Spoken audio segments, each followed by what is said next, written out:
sábado 12 de enero de 1985 a las 14 horas, sí, un verano a pleno sol, llegaba a la vida este servidor. Con el correr de los años, por lo menos de los que yo tenga memoria en adelante, no puedo evitar recordar con mucha nostalgia y con mucha felicidad también aquellos cumpleaños tan lindos, en los que no necesariamente habían salones, juegos, entretenimiento con payasos o cosas por el estilo, y no es por criticar a las nuevas generaciones, no pasa por ahí, pero convengamos en que en aquel entonces no necesitaba uno de tantos lujos para poder pasar un lindo cumpleaños. Siempre que hubiera una torta, siempre que uno tenga la compañía de los amigos del barrio, compañeros del colegio. De hecho, recuerdo que a los 13, 14 años aproximadamente tuve una celebración de cumpleaños bastante atípica, porque más allá de que todos lo sabían, ya me conocían bastante de la escuela primaria, y que de hecho era uno de los últimos años de la escuela primaria, una sola persona de todos los que invité llegó a la celebración, que era justamente una persona que cumplía años el mismo día que yo, así que fue una suerte de festejo doble, más allá de que él después, más tarde,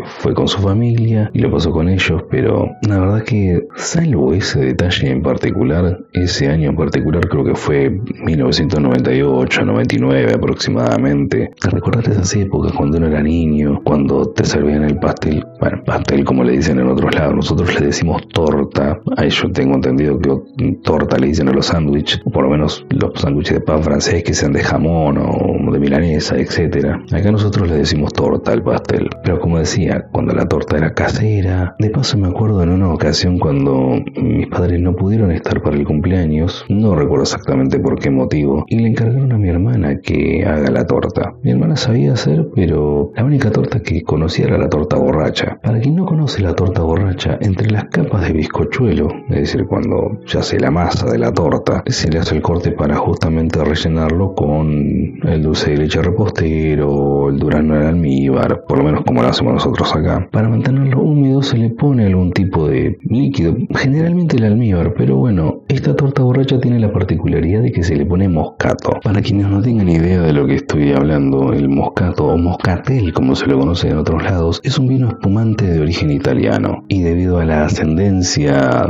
italiana y española que tenemos en nuestra República Argentina, ese moscato se trasladó justamente como bebida que acompañaba las pizzerías de la ciudad de Buenos Aires y de muchas otras ciudades, obviamente. Y esa es la razón por la que, por ejemplo, mi abuelo tenía esa botella añeja, bastante añeja de moscato. Imagínense lo que fue una torta con moscato, que no tiene mucha gradación de alcohol, pero si estamos pensando de que fue una torta de cumpleaños para niños, se imaginarán cómo fue el resultado. ¿Y quién puede olvidar esas tortas donde se ponían esas grajeas en forma de perlas que parecían rulemanes? Era una cosa incomible. Yo no sé si a alguno le gustaba eso o no, pero bueno. En fin, esos momentos en los que luego se rompía la piñata, que aquí generalmente en Argentina se ponía un globo en lo alto, el globo tenía juguetes, caramelos y demás, y bueno, se lo pinchaba y el que estaba abajo de la piñata era el que ligaba todo. Amén de que obviamente después le repartieron una pequeña bolsita con los mismos juguetes y los mismos caramelos que estaban en la piñata. No sé para qué nos reventábamos los sesos tirados ahí tratando de agarrar la mayor cantidad de caramelos y juguetes, y lo hacíamos a tener en la bolsa que nos daban de recuerdo del cumpleaños. Pero bueno, cosas de niños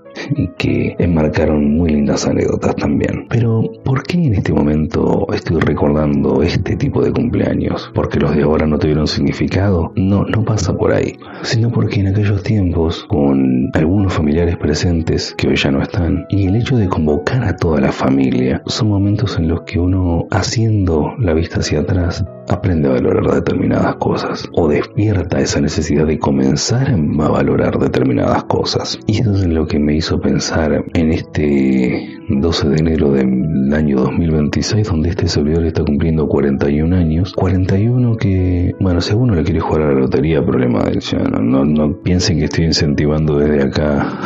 a ese tipo de entretenimiento, pero que cuando uno, por ejemplo, se pone a pensar, no es una edad relevante. Generalmente toman a los 30, a los 40, decir, uy, ahora una nueva etapa de la vida. ¿Y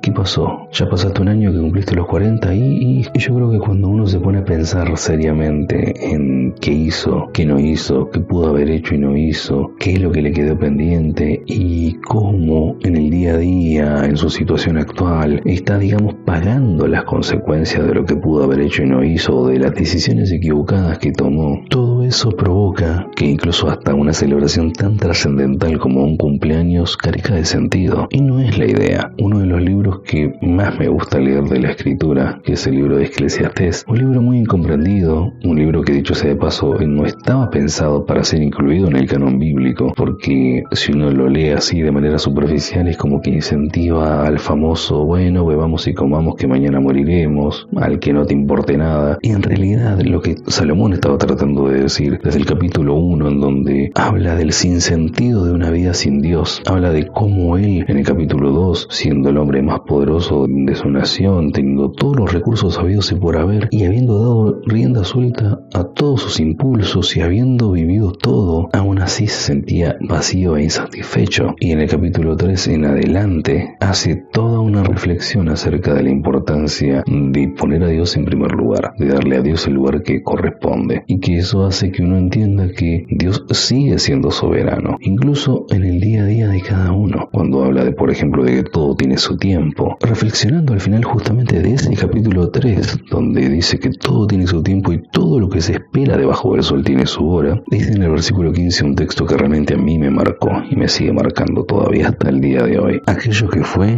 ya es, y lo que ha de ser, fue ya, y Dios restaura lo que pasó. Y en esa frase me quería detener. A mis 41 años y con muchos proyectos por delante, y sí, no lo voy a negar, habiendo cargado durante muchos años también la estigma, la culpa, por decirlo de esa manera, de decir, yo podría estar mejor, yo podría tener una mejor vida, yo si hubiese tomado tal o cual decisión. Y yo creo que en este momento entiendo, o Dios, mejor dicho, me está haciendo entender de que nada de eso tiene sentido, de que cuando uno realmente se propone a no solamente aceptar la soberanía de un Dios que es soberano en el universo, en la sociedad, incluso tomando en cuenta la situación geopolítica a nivel mundial, sigue él teniendo soberanía sobre todo eso, sino que cuando uno entiende de que Dios es el soberano incluso de nuestra vida, de que todo lo que pasa tiene un propósito, y del cambio radical que empieza en la vida de uno cuando acepta esa soberanía de Dios, lo que pudo haber sido, lo que fue, lo que no fue, ya pasa a un segundo plano, tercero, cuarto, en fin, deja de tener la relevancia que jamás debe haber tenido. Y es en ese contexto en el que uno reflexiona y siente la motivación de decir, hey, aún hay camino por delante, aún hay proyectos por emprender, aún hay cuestiones pendientes que estamos a tiempo de poder concretar. Porque lejos de pensar en este momento cómo me hubiera gustado llegar a los 41 años, hey, llegué. Y creo que cuando uno se pone a pensar eso, dice, wow, llegué, no importa cómo,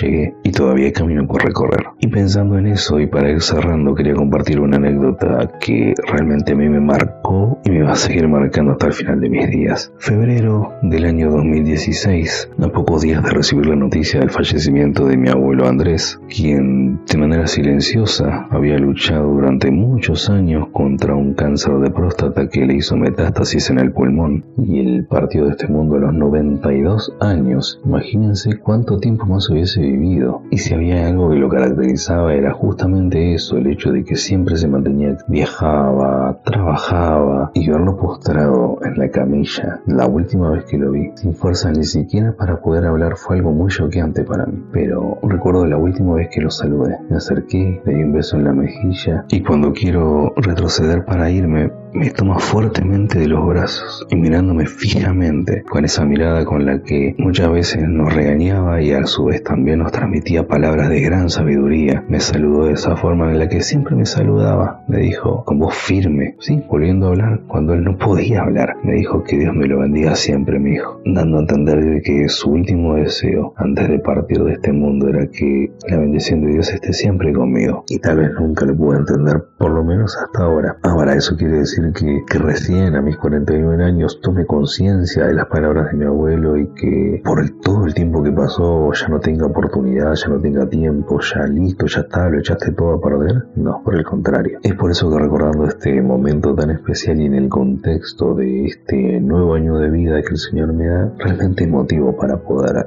recomenzar todo de una mejor manera. Si estás cumpliendo años este 12 de enero o si estás cumpliendo años dentro de pocos días, si ya lo cumpliste, no importa. Tómate este momento para reflexionar, para pensar en que no importa cómo hayas llevado tu vida hasta ahora. Y con esto no quiero decir de que las consecuencias que tengas que afrontar por todo lo que tuviste que pasar, sea o no sea tu culpa, no viene al caso eso, sean irrelevantes o no tengan ni la más mínima importancia. No quiero decir eso, sino que en el momento en que te propongas afrontar esta realidad que te toca de la mano de Dios, las cosas van a cambiar. No se te va a hacer un reseteo en la cabeza y te vas a olvidar de todo, no, pero lo vas a ver con otra perspectiva, con otro ánimo, y créeme que eso va a ser muy significativo para vos, como lo es en este momento para mí. Por eso quería dejarte esta reflexión, siendo las primeras horas del 12 de enero. Mi mamá seguramente me va a saludar a las 14 horas, que es el horario en el que yo nací, pero bueno, quería aprovechar para dejarte esta reflexión, si es que te sirvió. Si es así, amén por eso, y si esto también se lo querés transmitir a otra persona y le querés compartir este video, mucho mejor. Recuerda también darle like, suscribite si no estás suscrito, activa las notificaciones porque estamos subiendo un podcast cada semana nuevo y se vienen podcasts muy interesantes, ¿sí? Así que por favor estate atento, estate atenta,